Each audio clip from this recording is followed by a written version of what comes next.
യേശു മിശിഹായ്ക്ക് സ്തുതിയായിരിക്കട്ടെ.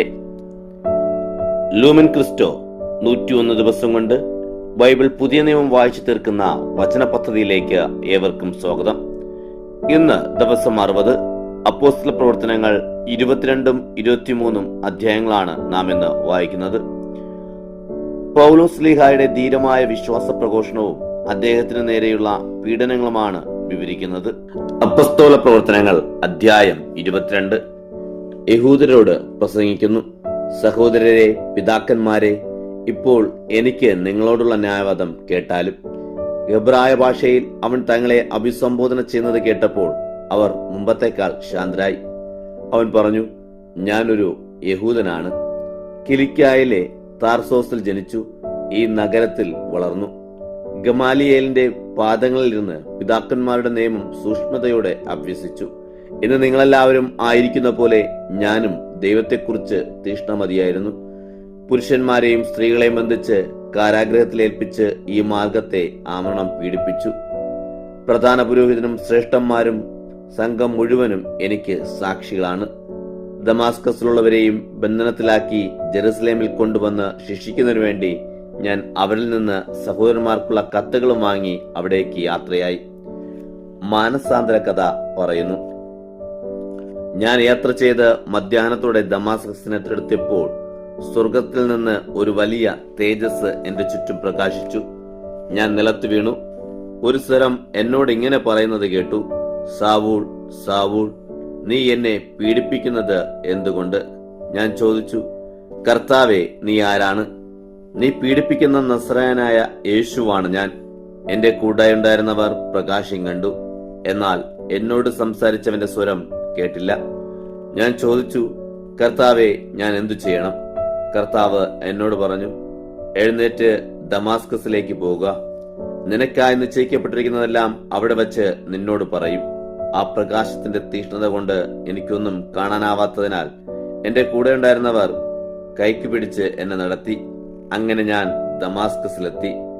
അവിടെ താമസിച്ചിരുന്ന സകല യഹൂദരും സാക്ഷ്യപ്പെടുത്തിയവനും ന്യായപ്രമാണ പ്രകാരം ഭക്തനുമായിരുന്ന അനന്യാസ് എന്ന ഒരു മനുഷ്യൻ എന്റെ അടുത്ത് വന്ന് പറഞ്ഞു, സഹോദര സാവൂൾ, നിനക്ക് കാഴ്ച തിരിച്ചു കിട്ടട്ടെ. ആ മണിക്കൂറിൽ തന്നെ എനിക്ക് കാഴ്ച തിരിച്ചു കിട്ടി. ഞാൻ അവനെ കണ്ടു. അവൻ പറഞ്ഞു, നമ്മുടെ പിതാക്കന്മാരുടെ ദൈവം തന്റെ ഹിതമറിയാനും നീതിമാനെ ദർശിക്കാനും അവന്റെ അധരത്തിൽ നിന്നുള്ള സ്വരം ശ്രവിക്കുവാനും നിന്നെ നിയമിച്ചിരിക്കുന്നു.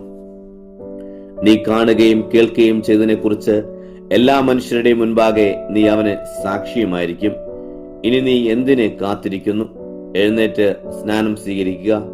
അവന്റെ നാമം വിളിച്ചപേക്ഷിച്ചുകൊണ്ട് നിന്റെ പാവങ്ങൾ കഴുകിക്കളയുക. ജനതകളുടെ പക്കലേക്ക്. ഞാൻ ജെറുസലേമിൽ തിരിച്ചു വന്ന് ദേവാലയത്തിൽ പ്രാർത്ഥിച്ചുകൊണ്ടിരിക്കുമ്പോൾ എനിക്കൊരു ഭക്തിപാരവശ്യമുണ്ടായി. കർത്താവ് എന്നോട് ഇപ്രകാരം സംസാരിച്ചുകൊണ്ട് നിൽക്കുന്നത് ഞാൻ കണ്ടു. അവൻ പറഞ്ഞു, വേഗമാകട്ടെ, നീ ഉടൻ ജെറുസലേമിന് പുറത്തു കടക്കുക. കാരണം എന്നെക്കുറിച്ചുള്ള നിന്റെ സാക്ഷ്യം അവർ സ്വീകരിക്കുകയില്ല.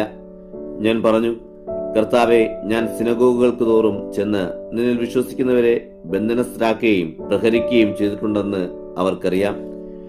നിന്റെ സാക്ഷിയായ സ്തേവാനോസിന്റെ രക്തം ചിന്തപ്പെട്ടപ്പോൾ ഞാനും അടുത്തുനിന്ന് അത് അംഗീകരിക്കുകയും അവനെ കൊന്നവരുടെ വസ്ത്രങ്ങൾ സൂക്ഷിക്കുകയും ചെയ്തു. അവൻ എന്നോട് പറഞ്ഞു, നീ പോകുക, അങ്ങ് ദൂരെ ജനതകളുടെ അടുക്കിലേക്ക് ഞാൻ നിന്നെ അയക്കും. ന്യായാസന സമക്ഷം. ഈ വചനം വരെ അവനെ കേട്ടുകൊണ്ടിരുന്നു. അനന്തരം അവർ സ്വരമുയർത്തി വിളിച്ചു പറഞ്ഞു, ഇത്തരക്കാരനെ ഭൂമിയിൽ നിന്നും നീക്കം ചെയ്യുക. അവൻ ജീവിച്ചിരിക്കുന്നത് യുക്തമല്ല. അവർ ആക്രോശിച്ചുകൊണ്ട് തങ്ങളുടെ മേൽവസ്ത്രങ്ങൾ ഊരിയെറിയുകയും അന്തരീക്ഷത്തിലേക്ക് പൂഴി വാരിയെറിയുകയും ചെയ്തു. അപ്പോൾ അവനെ പാളയത്തിലേക്ക് കൊണ്ടുവരാനും എന്തു കുറ്റത്തിനാണ് അവർ അവനെതിരായി ഇങ്ങനെ ആക്രോശിക്കുന്നതെന്ന് അറിയാൻ വേണ്ടി ചമ്മട്ടി കൊണ്ട് അടിച്ചു. തെളിവെടുക്കാനും സഹസ്രാധിപൻ കൽപ്പിച്ചു. അവർ പൗലോസിനെ തോൽവാറുകൊണ്ട് ബന്ധിച്ചപ്പോൾ അടുത്തുനിന്ന ശതാധിപനോട് അവൻ ചോദിച്ചു, റോമാ പൗരനും വിധിക്കപ്പെടാത്തവനുമായ ഒരു മനുഷ്യനെ ചമ്മട്ടി കൊണ്ടടിക്കുന്നത് നിങ്ങൾക്ക് അനുവദനീയമാണോ? ഇത് കേട്ട് ശതാധിപൻ സഹസ്രാധിപനെ സമീപിച്ചു പറഞ്ഞു, അങ്ങ് എന്താണ് ചെയ്യാനൊരുങ്ങുന്നത്? ഈ മനുഷ്യൻ റോമാ പൗരനാണല്ലോ. സഹസ്രാധിപൻ അവനെ സമീപിച്ചു പറഞ്ഞു, എന്നോട് പറയൂ, നീ റോമാ പൗരനാണോ? അവൻ പറഞ്ഞു, അതെ. സഹസ്രാധിപൻ മറുപടി പറഞ്ഞു, ഞാൻ വലിയൊരു തുക കൊടുത്താണ് ഈ പൗരത്വം നേടിയത്. പൗലോസ് പറഞ്ഞു, എന്നാൽ ഞാൻ ജന്മം കൊണ്ട് തന്നെയാണ്. അവനെ ചോദ്യം ചെയ്യാനിരുന്നവർ ഉടനെ അവനെ വിട്ടുപോയി. അവൻ റോമാ പൗരനാണെന്നറിഞ്ഞതിനാലും അവനെ ബന്ധിച്ചതിനാലും സഹസ്രാധിപന് ഭയപ്പെട്ടു. ആലോചന സംഘത്തിന് മുൻപിൽ യഹൂദർ അവന്റെ മേൽ കുറ്റാരോപണം നടത്തുന്നതിന്റെ വസ്തുത അറിയാൻ ആഗ്രഹിച്ചുകൊണ്ട് പിറ്റേ ദിവസം സഹസ്രാധിപൻ അവനെ മോചിപ്പിച്ചു. എല്ലാ പുരോഹിത പ്രമുഖന്മാരും ആലോചന സംഘം മുഴുവനും സമ്മേളിക്കാൻ അവൻ കൽപ്പിച്ചു. പൗലോസിനെ കൊണ്ടുവന്ന് അവരുടെ മുൻപിൽ നിർത്തി. അപ്പോസ്തല പ്രവർത്തനങ്ങൾ അധ്യായം 23. പൗലോസ് ആലോചന സംഘത്തെ സൂക്ഷിച്ചു നോക്കിക്കൊണ്ട് പറഞ്ഞു, സഹോദരരെ, ഇന്ന് വരെ ദൈവസമക്ഷം തീർത്തും നല്ല മനസാക്ഷിയോടെയാണ് ഞാൻ ജീവിച്ചു പോകുന്നത്. പ്രധാന പുരോഹിതനായ അനനിയാസ് തന്റെ അടുത്തു നിന്നവരോട് അവന്റെ മുഖത്തടിക്കാൻ ആജ്ഞാപിച്ചു. അപ്പോൾ പൗലോസ് അവനോട് പറഞ്ഞു, വെള്ളപൂശിയ മതിലെ, ദൈവം നിന്നെ പ്രഹരിക്കാനിരിക്കുന്നു. എന്നെ നിയമാനുസൃതം വിധിക്കാനാണ് നീ ഇവിടെ ഇരിക്കുന്നത്. എന്നിട്ടും നിയമവിരുദ്ധമായി പ്രഹരിക്കാൻ നീ കൽപ്പിക്കുന്നുവോ? അടുത്തു നിന്നവർ ചോദിച്ചു, ദൈവത്തിന്റെ പ്രധാന പുരോഹിതനെ അധിക്ഷേപിക്കുകയാണോ? പൗലോസ് പറഞ്ഞു, സഹോദരരെ, അവൻ പ്രധാന പുരോഹിതനാണെന്ന് ഞാൻ അറിഞ്ഞില്ല. എന്തെന്നാൽ ഇങ്ങനെ എഴുതപ്പെട്ടിരിക്കുന്നു, നിന്റെ ജനത്തിന്റെ ഭരണകർത്താവിനെ നീ ദുഷിച്ച് സംസാരിക്കരുത്. ഒരു വിഭാഗം സദുക്കായരും മറുഭാഗം ഫരിസേയരുമാണെന്ന് മനസ്സിലാക്കിയ പൗലോസ് ആലോചന സംഘത്തിൽ വിളിച്ചു പറഞ്ഞു, സഹോദരരെ, ഞാനൊരു ഫരിസേയനും ഫരിസേയ പുത്രനുമാണ്. മരിച്ചവരുടെ ഉത്ഥാനത്തിലുള്ള പ്രത്യാശ സംബന്ധിച്ചാണ് ഞാൻ വിചാരണ ചെയ്യപ്പെടുന്നത്. അവൻ ഇത് പറഞ്ഞപ്പോൾ ഫരിസേയരും സദുക്കായരും തമ്മിൽ അഭിപ്രായ ഭിന്നതയുണ്ടായി. സംഘം വിഭജിക്കപ്പെട്ടു. എന്തെന്നാൽ ഉത്ഥാനമോ ദൂതനോ ആത്മാവോ ഇല്ല എന്നാണ് സദുക്കായർ പറഞ്ഞിരിക്കുന്നത്.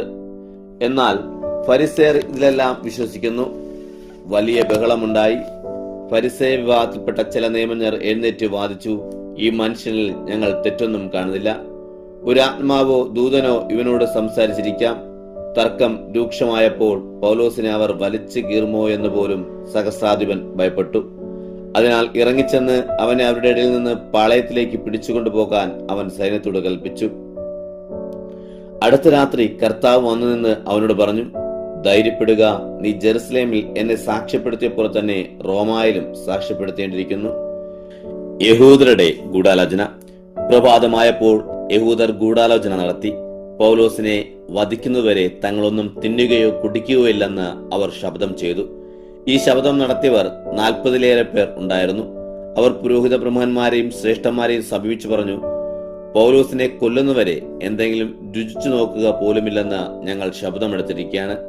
അവനെ സംബന്ധിക്കുന്നവ സൂക്ഷ്മതരമായി അന്വേഷിക്കാനെന്ന ഭാവേനെ അവനെ നിങ്ങളുടെ അടുക്കൽ കൊണ്ടുവരണമെന്ന് നിങ്ങൾ ആലോചന സംഘത്തോടൊത്ത് സഹസ്രാധിപനെ അറിയിക്കുവൻ.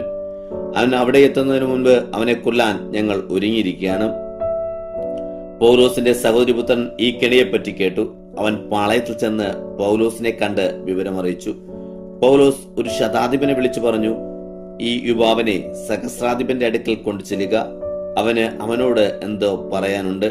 അതിനാൽ അവനെ സഹസ്രാധിപന്റെ പക്കൽ കൊണ്ടുചെന്ന് അവൻ പറഞ്ഞു, തടവുകാരനായ പൗലോസ് എന്നെ വിളിച്ച് ഈ യുവാവിനെ നിന്റെ അടുക്കൽ കൊണ്ടുവരാൻ ആവശ്യപ്പെട്ടു. അവന് നിന്നോട് എന്തോ പറയാനുണ്ട് പോലും. സഹസ്രാധിപൻ അവന്റെ കൈക്ക് പിടിച്ചു മാറ്റി നിർത്തി രഹസ്യത്തിൽ അന്വേഷിച്ചു, നിനക്ക് എന്നോട് എന്താണ് പറയാനുള്ളത്?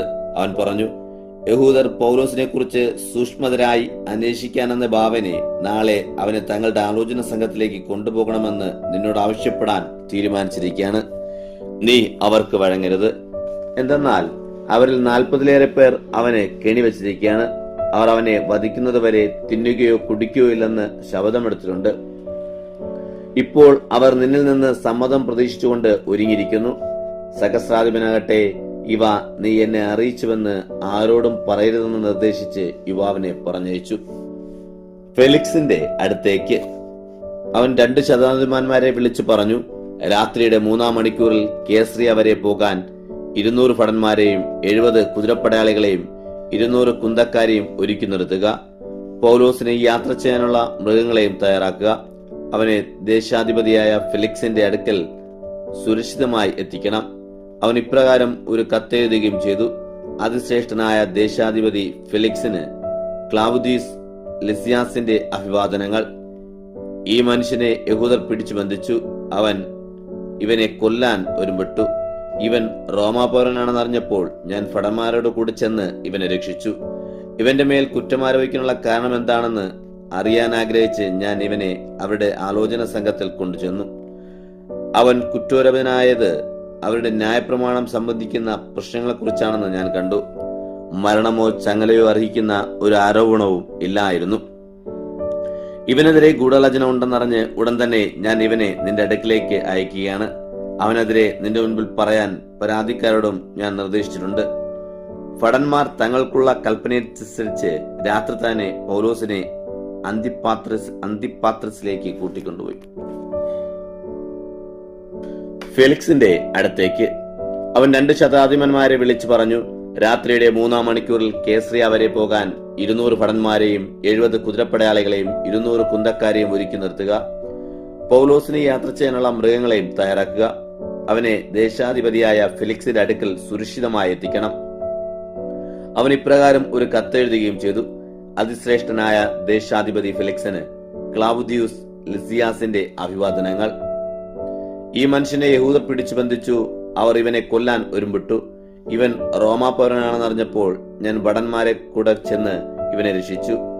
ഇവന്റെ മേൽ കുറ്റമാരോപിക്കാനുള്ള കാരണം എന്താണെന്ന് അറിയാൻ ആഗ്രഹിച്ച് ഞാൻ ഇവനെ അവരുടെ ആലോചന സംഘത്തിലേക്ക് കൊണ്ടുചെന്നു. അവൻ കുറ്റോരപനായത് അവിടെ ന്യായപ്രമാണം സംബന്ധിക്കുന്ന പ്രശ്നങ്ങളെക്കുറിച്ചാണെന്ന് ഞാൻ കണ്ടു. മരണമോ ചങ്ങലയോ അർഹിക്കുന്ന ഒരു ആരോപണവും ഇല്ലായിരുന്നു. ഇവനെതിരെ ഗൂഢാലോചന ഉണ്ടെന്നറിഞ്ഞ് ഉടൻ തന്നെ ഞാൻ ഇവനെ നിന്റെ അടുക്കിലേക്ക് അയക്കുകയാണ്. അവനെതിരെ നിന്റെ മുൻപിൽ പറയാൻ പരാതിക്കാരോടും ഞാൻ നിർദ്ദേശിച്ചിട്ടുണ്ട്. ഭടന്മാർ തങ്ങൾക്കുള്ള കൽപ്പനയനുസരിച്ച് രാത്രി തന്നെ പൗലോസിനെ അന്തിപ്പാത്രസിലേക്ക് കൂട്ടിക്കൊണ്ടുപോയി. പിറ്റേ ദിവസം അവനോടൊന്നിച്ച് പോകാൻ കുതിരപ്പടയാളികളെ നിയോഗിച്ചിട്ട് ഭടന്മാർ പാളയത്തിലേക്ക് മടങ്ങി. അവർ കേസറിയയിലെത്തി കത്ത് ദേശാധിപതിയെ ഏൽപ്പിച്ചിട്ട് പൗലോസിനെ അവന്റെ സമക്ഷം ഹാജരാക്കി. കത്ത് വായിച്ച ശേഷം അവൻ ഏത് പ്രവിശ്യയിൽപ്പെട്ടനാണെന്ന് അവൻ ചോദിച്ചു. കിലിക്കായിൽ നിന്നുള്ളവൻ എന്നറിഞ്ഞപ്പോൾ അവൻ പറഞ്ഞു, നിന്റെ പരാതിക്കാരും കൂടി വരുമ്പോൾ നിന്നെ ഞാൻ വിസ്തരിക്കാം. ഹേരോദസിന്റെ പ്രത്തോറിയത്തിൽ അവനെ സൂക്ഷിക്കാൻ അവൻ ആജ്ഞാപിച്ചു. ഇന്നത്തെ വായന ഇവിടെ അവസാനിക്കുമ്പോൾ എതിർപ്പുകൾക്കിടയിലും ക്രിസ്തുവിനെ പ്രഘോഷിക്കാൻ പൗലോസ് കാണിച്ച ആത്മധൈര്യം നമുക്ക് പ്രചോദനമാണ്. പ്രതിസന്ധികളിൽ ദൈവം തന്റെ ദാസരെ കാത്തു സൂക്ഷിക്കുമെന്ന ഉറപ്പാണ് ഈ വചനങ്ങൾ നൽകുന്നത്. ദൈവത്തിന് മഹത്വം.